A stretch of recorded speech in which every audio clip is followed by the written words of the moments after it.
Chandy, the heroes in this situation were really those 5 students on the van, 1 boy and 4 girls ranging in age from 8 to 11 years old. They were able to work together using one cell phone to call for help after their bus driver allegedly drunk drove, crashed into a car here at the 16th Street Bridge and sped away while they were still inside. Tonight I spoke to one of their mothers who recounted those terrifying moments.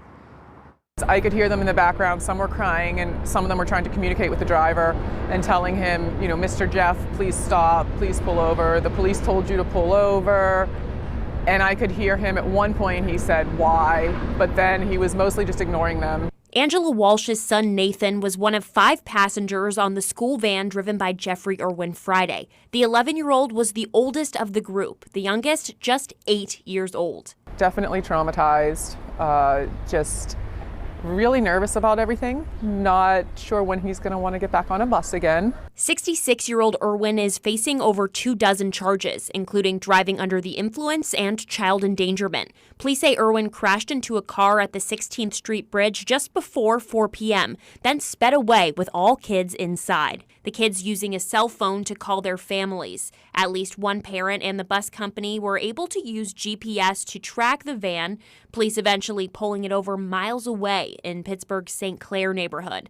According to the criminal complaint, Irwin told officers that he had 3 to 4 alcoholic drinks around noon and could barely stand on the scene. It was a little bit of a helpless feeling, knowing that there was nothing I could do. I was too far away, and trying to get the information out of him while they're in the middle of panicking, which, like I said, I was just really proud that they were able to do that and how clearly they were able to relay the information to us. Irwin drives for a private company that the Baldwin-Whitehall School District uses to drive these students to a charter school. Walsh says he's been on the route since February, and on Friday morning, he didn't show up for pickup.